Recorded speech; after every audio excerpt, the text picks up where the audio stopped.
Welcome to the Global News Podcast on YouTube, where we go behind the headlines to find out more about a story and why it matters.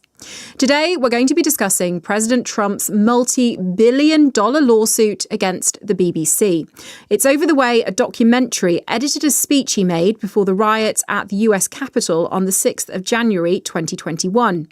The BBC has apologised, but says there's no basis for a defamation claim. Let's speak now to our correspondent in Washington, Nomia Iqbal, and our UK political correspondent, Rob Watson. Le paysage politique américain traverse actuellement une période où les décisions juridiques, les conflits institutionnels et les prises de position politiques occupent simultanément le centre du débat public, créant un environnement marqué par des interprétations concurrentes et des lectures encore en cours d'élaboration. Les événements récents ne sont pas isolés, mais s'inscrivent dans un contexte plus large, de tensions accumulées entre les pouvoirs, de remises en question des limites légales et de conflits narratifs qui se sont intensifiés au cours des dernières années. Dans ce contexte, toute analyse rigoureuse exige de s'éloigner des conclusions hâtives et de prêter attention aux multiples niveaux qui structurent le fonctionnement du système politique américain. Les informations rendues publiques, en particulier celles liées aux enquêtes, aux décisions judiciaires et aux manifestations institutionnelles, ont été interprétées de différentes manières par différents acteurs. Les juristes, les parlementaires, les analystes politiques et les commentateurs spécialisés partent souvent des mêmes faits documentés, mais parviennent à des évaluations différentes quant à leur signification, leurs implications et leurs conséquences possibles. Cette diversité d'interprétations n'est pas en soi un signe de fragilité institutionnelle, mais peut refléter la complexité inhérente à un système qui combine la séparation des pouvoirs, les garanties procédurales et une intense compétition politique. Il est important de reconnaître que, dans les démocraties consolidées, les moments de crise ou de forte visibilité institutionnelle ont tendance à exposer des désaccords latents sur le rôle des institutions et l'interprétation des normes. Le débat ne se limite pas à des épisodes spécifiques, mais porte sur des conceptions plus larges, de la responsabilité politique, de la portée du pouvoir exécutif, de l'autonomie du système judiciaire et des limites de l'action du pouvoir législatif. Ces questions admettent rarement des réponses simples ou consensuelles, en particulier lorsqu'elles se recoupent avec des conflits partisans et des intérêts électoraux. Dans le même temps, la manière dont les événements sont présentés au public influence directement la perception sociale, de leur gravité et de leur signification. Les récits plus assertifs ont tendance à mettre l'accent sur certains éléments, au détriment d'autres, tandis que les approches plus prudentes cherchent à situer les faits dans un processus encore en cours. Cette différence de cadrage contribue à la polarisation des interprétations, rendant difficile la construction d'une compréhension commune de ce qui est réellement en jeu. Dans ce contexte, il est important de distinguer ce qui est confirmé institutionnellement de ce qui reste une hypothèse, une interprétation ou une projection. Un autre aspect central concerne le rythme propre aux institutions. Les procédures judiciaires et législatives fonctionnent selon des délais qui ne coïncident pas toujours avec les attentes du débat public ou de la couverture médiatique. Alors que les décisions politiques peuvent être prises relativement rapidement, les enquêtes et les analyses juridiques suivent des étapes formelles, qui exigent du temps, un contradictoire et une révision. Cette différence de rythme génère souvent de la frustration et alimente les interprétations sur l'inaction ou l'excès de prudence, alors qu'en réalité, elle peut refléter les exigences structurelles du système lui-même. Dans ce contexte, des positions divergentes émergent également au sein des partis politiques eux-mêmes. Bien que la polarisation soit une caractéristique marquante de la politique américaine contemporaine, il n'y a pas d'uniformité absolue des points de vue au sein des partis. Les parlementaires et les dirigeants politiques peuvent adopter des positions différentes face aux mêmes événements, que ce soit en raison de convictions institutionnelles, d'évaluations stratégiques ou de considérations concernant leurs électeurs. Ces différences internes contribuent à rendre le scénario encore plus complexe et moins prévisible. Il est également important de noter que le débat actuel s'inscrit dans le sillage de précédents récents. Les expériences passées en matière d'enquête, de procédures de destitution et de litiges judiciaires ont marqué la manière dont les acteurs institutionnels et la société interprètent les nouveaux événements. Pour certains analystes, il existe un apprentissage institutionnel en cours, dans lequel les pratiques et les réponses sont ajustées à la lumière des événements passés. Pour d'autres, il existe un risque de normalisation de conflits, qui, à d'autres moments, serait pas considéré comme exceptionnel. Ces évaluations contrastées font partie du débat en cours et influencent la lecture du présent. Le rôle de la transparence occupe également une place centrale dans les interprétations. La divulgation de documents, de décisions et de rapports est considérée par certains comme un élément essentiel pour la responsabilité démocratique et le renforcement de la confiance publique. Pour d'autres, cette même transparence peut être perçue comme potentiellement préjudiciable lorsqu'elle concerne des informations sensibles ou lorsqu'elle intervient avant la conclusion de procédures formelles. L'équilibre entre le droit à l'information et la préservation des garanties juridiques est donc l'un des axes centraux de la discussion. En outre, des questions se posent quant à l'impact de ces événements sur la gouvernance et la capacité de l'État à mener à bien ses priorités. Certains observateurs affirment que les crises institutionnelles ont tendance à consommer du temps et de l'énergie politique, détournant l'attention de questions telles que l'économie, la politique étrangère et les politiques publiques. D'autres soutiennent que le système est capable d'absorber ces tensions, sans compromettre de manière significative son fonctionnement, précisément parce qu'il dispose de structures administratives relativement stables. Une fois encore, ces évaluations varient en fonction du point de vue adopté. Au niveau de l'opinion publique, les réactions reflètent dans une large mesure les divisions existantes. Les enquêtes et les analyses indiquent que les perceptions des événements sont souvent filtrées par les identités politiques et partisanes, ce qui rend difficile la formation d'un large consensus. Néanmoins, certains segments de la société manifestent un intérêt pour la compréhension des aspects institutionnels du processus, en recherchant des informations qui vont au-delà des positions immédiates ou des slogans politiques. Cet espace pour une analyse plus approfondie, bien que limité, continue d'exister. Cette vidéo se propose d'explorer précisément ce terrain complexe et incertain. L'approche adoptée part du principe que les événements en cours ne peuvent être réduits à un seul récit ou à des conclusions définitives.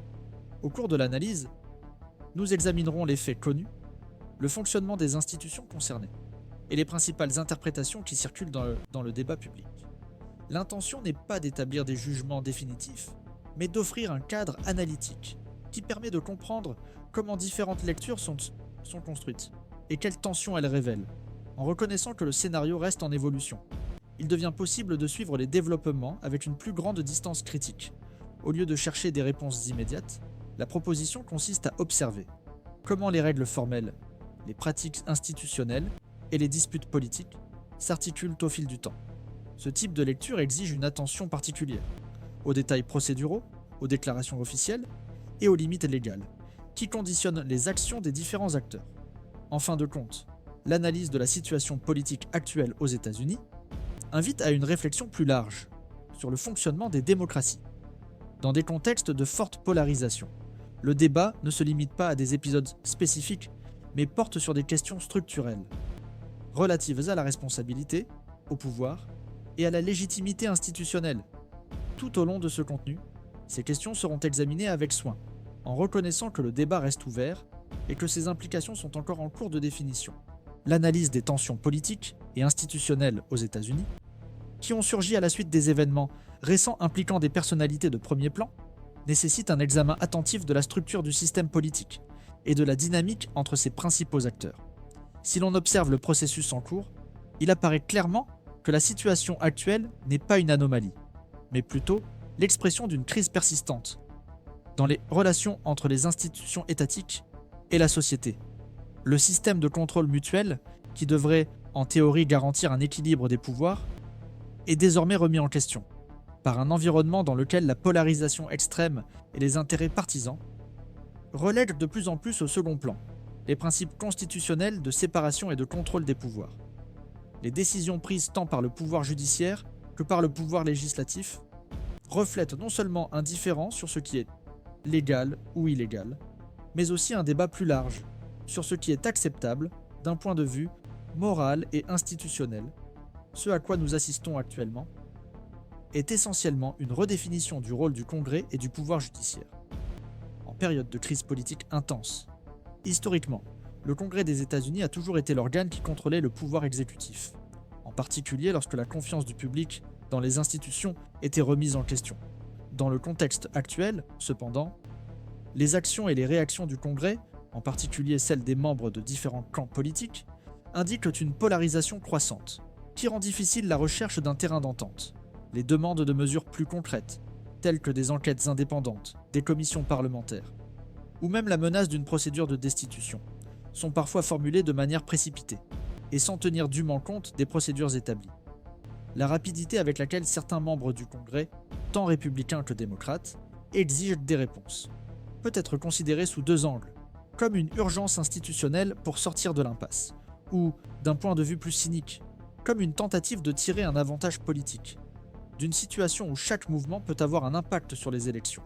En outre, la situation actuelle soulève la question de l'équilibre entre la transparence des enquêtes et les principes de confidentialité et de sécurité nationale. La décision de la justice de divulguer des éléments d'enquête sensibles concernant des documents secrets et d'autres preuves jugées cruciales a soulevé une question que de nombreux juristes et analystes avaient déjà anticipée. Dans quelle mesure la nécessité de transparence peut-elle ou doit-elle être mise en balance, avec le risque de compromettre la sécurité et l'intégrité des procédures en cours? La critique de la divulgation de documents secrets n'est pas uniquement une question de légalité, mais implique également une évaluation des conséquences politiques et sociales de cette divulgation. Pour certains, l'ouverture des archives est une mesure nécessaire pour garantir la responsabilité publique et permettre aux citoyens de savoir ce qui fait l'objet d'une enquête. Pour d'autres, en revanche, cette ouverture précipitée peut affaiblir les institutions, les rendre vulnérables aux influences extérieures et créer un climat d'incertitude qui pourrait compromettre les enquêtes futures et les négociations diplomatiques. Ce dilemme entre transparence et protection des procédures est particulièrement aigu dans le contexte des enquêtes visant des personnalités éminentes du gouvernement. Les documents publiés, qui étaient pour la plupart gardés secrets en vertu d'une décision judiciaire, sont désormais accessibles au public, ce qui permet non seulement d'informer la population, mais aussi de créer un récit qui se construit en temps réel, à mesure que de nouveaux détails sont révélés. Le danger est que le public et les commentateurs politiques tirent souvent des conclusions, avant que l'ensemble du processus ne soit terminé, créant ainsi une pression pour obtenir des réponses qui n'est pas compatible avec la complexité des enquêtes en cours. La pression extérieure, qu'elle provienne des médias ou de l'opinion publique, peut conduire à des mesures précipitées, qui s'appuient la confiance dans les institutions démocratiques, au lieu de renforcer les garanties constitutionnelles. Dans cette dynamique, le rôle des partis politiques, et en particulier la relation entre le Parti républicain et le Parti démocrate, devient encore plus central. Historiquement, les républicains et les démocrates ont adopté une attitude défensive à l'égard des personnalités éminentes de leurs camps respectifs, en particulier lorsque ces personnalités étaient impliquées dans des crises juridiques ou politiques.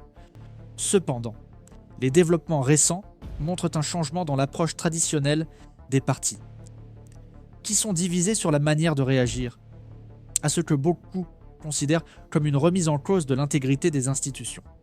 La situation est particulièrement compliquée pour le Parti républicain, qui voit une partie importante de sa base politique divisée entre un soutien inconditionnel au président Trump et un mécontentement croissant face à la manière dont il gère les accusations portées contre lui.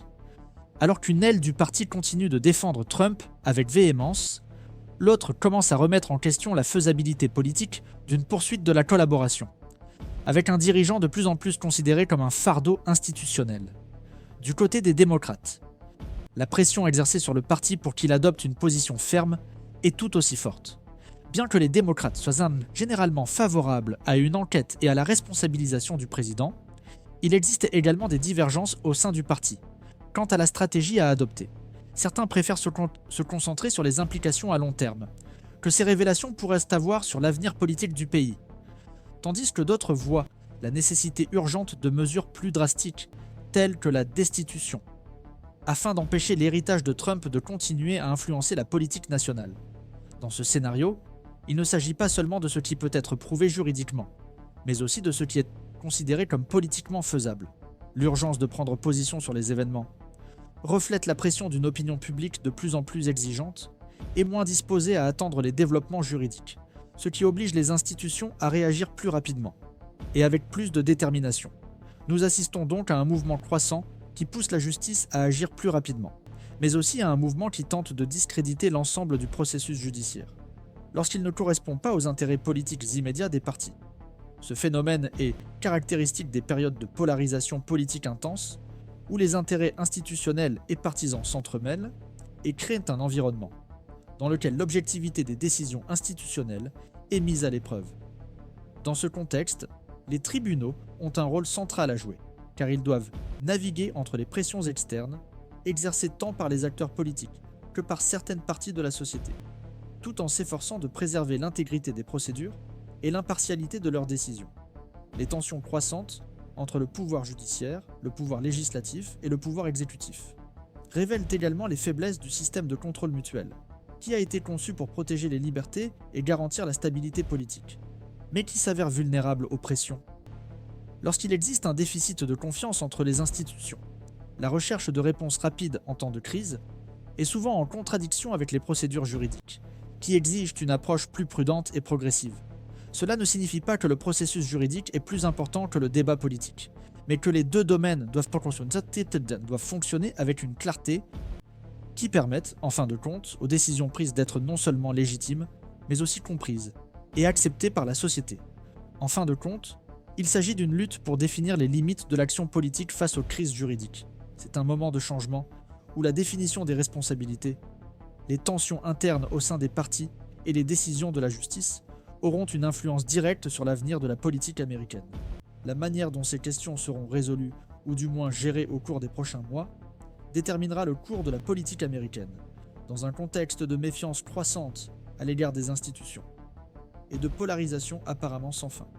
Les interprétations de la crise peuvent donc varier, mais le fait que nous soyons à un moment décisif pour la politique américaine est indéniable. Pour comprendre les effets possibles du contexte politique et institutionnel actuel aux États-Unis, à la lumière des événements récents, il faut aller au-delà des réactions immédiates observées dans les institutions et prendre en compte les impacts progressifs et cumulatifs, qui ont tendance à se développer au fil du temps, dans les démocraties complexes, en particulier dans les contextes marqués par une polarisation accentuée. Les événements de cette nature aboutissent rarement à des solutions rapides ou sans équivoque. Le plus souvent, ils inaugurent de longs processus d'adaptation institutionnelle, au cours desquels les normes, les pratiques et les attentes subissent des transformations progressives, façonnées par l'expérience concrète des conflits vécus. L'un des points centraux de cette discussion concerne les implications que cet épisode peut avoir sur les normes de responsabilité politique dans le pays. Pour certains analystes, l'action combinée des enquêtes menées par les organes judiciaires, des décisions du pouvoir judiciaire et des réponses du Congrès peut être interprétée comme la preuve que les mécanismes de contrôle institutionnel continuent de fonctionner, même sous une pression politique intense. Selon cette interprétation, le système démontrerait sa capacité à soumettre les personnalités politiquement puissantes aux mêmes règles que celles applicables à tout citoyen, réaffirmant ainsi le principe d'égalité devant la loi. Cette lecture se heurte toutefois à une certaine résistance, car d'autres observateurs avertissent que la répétition de conflits institutionnels très médiatisés peut provoquer une lassitude de l'opinion publique et renforcer le scepticisme à l'égard des institutions, affaiblissant ainsi la confiance que ces mécanismes cherchent à préserver. Un autre axe important de l'analyse concerne les précédents qui peuvent se former à partir des décisions adoptées dans ce contexte. La manière dont les tribunaux gèrent les informations sensibles protégées par le secret, dont le Congrès exerce ses fonctions de contrôle et dont l'exécutif répond aux questions institutionnelles, tend à influencer les situations futures, même si aucun changement formel n'intervient dans le cadre juridique. Dans de nombreux cas, ce sont les précédents informels, construits par la pratique institutionnelle quotidienne, qui orientent le comportement des acteurs institutionnels au fil du temps. Les spécialistes du droit constitutionnel soulignent souvent que ces précédents, bien que moins perceptibles que les modifications législatives explicites, peuvent avoir des effets durables sur l'équilibre des pouvoirs. Il existe également un débat persistant sur les limites de la politisation des procédures judiciaires. Alors que certains soutiennent que la large exposition publique des enquêtes impliquant des dirigeants politiques est une caractéristique inhérente aux sociétés ouvertes et pluralistes, d'autres attirent l'attention sur le risque que les conflits partisans ne transforment le système judiciaire en un outil de confrontation politique. Cette préoccupation ne se limite pas à un seul spectre idéologique et apparaît tant chez les détracteurs que chez les défenseurs des initiatives en cours. Le défi consiste à établir des critères permettant de différencier la responsabilisation légitime de l'utilisation stratégique des institutions, en particulier dans des contextes où la confiance entre les acteurs politiques est déjà fragilisée, Au sein du Congrès, les choix qui seront faits dans les prochains mois pourraient redéfinir le rôle du pouvoir législatif dans des situations similaires. La décision de poursuivre ou non des enquêtes parallèles, des audiences publiques ou d'autres initiatives législatives implique des calculs institutionnels complexes. D'une part, il est entendu que le Congrès ne doit pas renoncer à ses prérogatives constitutionnelles de contrôle, surtout lorsque des indices d'irrégularité possibles impliquant l'exécutif apparaissent. D'autre part, on craint que des actions législatives perçues comme excessivement conflictuelles ne creusent les divisions politiques et ne soient interprétées comme des tentatives d'ingérence dans des procédures judiciaires en cours. Cette tension illustre la délicatesse du moment actuel. Du point de vue de l'exécutif, le principal défi consiste à maintenir la capacité de gouverner, tout en faisant face à des remises en question institutionnelles continues. Même lorsque les enquêtes portent sur des périodes antérieures ou des comportements spécifiques, leurs effets peuvent se répercuter sur les relations du gouvernement, avec le Congrès, la bureaucratie étatique et les partenaires internationaux. Certains analystes soutiennent que la solidité institutionnelle des États-Unis permet au gouvernement de continuer à fonctionner de manière relativement stable, malgré les crises politiques. D'autres observent que l'exposition constante à des controverses tend à réduire la marge de manœuvre politique et à rendre difficile la construction des consensus nécessaires à la mise en œuvre des politiques publiques. La dimension internationale de cet épisode mérite également une attention particulière. La manière dont les États-Unis gèrent les crises internes impliquant leurs dirigeants est considérée par leurs alliés et leurs adversaires comme un indicateur de la force de leurs institutions démocratiques. Des processus menés dans la transparence, dans le respect de la légalité et de la retenue institutionnelle peuvent renforcer l'image du pays en tant que défenseur de l'état de droit. En revanche, les perceptions d'instabilité prolongée ou d'utilisation politique des institutions peuvent alimenter les discours extérieurs sur la fragilité institutionnelle. Ces interprétations, même si elles ne sont pas toujours exactes, influencent la position des États-Unis sur la scène internationale. Au niveau de la société civile, les effets du débat en cours ont tendance à se manifester de manière inégale. Alors qu'une partie de la population suit les événements, en prêtant attention aux aspects institutionnels et juridiques, une autre partie réagit principalement à partir d'identités politiques déjà consolidées. Ce schéma contribue à la fragmentation de l'espace public et rend difficile la construction d'une compréhension commune des faits. Néanmoins, les chercheurs observent que les périodes de crise peuvent également stimuler un intérêt accru pour les questions institutionnelles, amenant certains secteurs de la société à rechercher des informations plus approfondies sur le fonctionnement du système politique et juridique. Il est important de souligner que l'impact d'épisodes de cette nature ne se limite pas au court terme. Même après la conclusion de processus spécifiques, leurs conséquences peuvent continuer à influencer le débat politique pendant des années, que ce soit comme référence dans les campagnes électorales ou comme exemple dans les analyses académiques et juridiques. L'intégration de ces événements dans le répertoire institutionnel se fait de manière progressive, souvent perceptible uniquement dans les analyses rétrospectives. En ce sens, la pleine signification du moment actuel ne peut être comprise qu'à la lumière de ces effets cumulés au fil du temps. Compte tenu de toutes ces dimensions, il est évident que le scénario reste ouvert et imprégné d'incertitudes. Les interprétations controversées reflètent différentes priorités, valeurs institutionnelles et évaluations stratégiques. Aucune d'entre elles ne peut être considérée comme définitive à ce stade, car les processus politiques et juridiques sont toujours en cours et susceptibles de changer. Une analyse équilibrée exige de la prudence dans la formulation des conclusions et une attention constante au développement. En fin de compte, l'enjeu dépasse les individus ou les épisodes isolés et renvoie à des questions structurelles sur le fonctionnement de la démocratie américaine. Dans des contextes de polarisation élevée, la manière dont les institutions répondent à des défis de cette nature contribue à définir les limites du pouvoir, les attentes en matière de responsabilité et la capacité de résilience du système politique. En suivant ces processus de manière critique et réfléchie, il est possible de comprendre non seulement les événements immédiats, mais aussi les transformations institutionnelles plus larges, qui peuvent émerger de cette période de tension.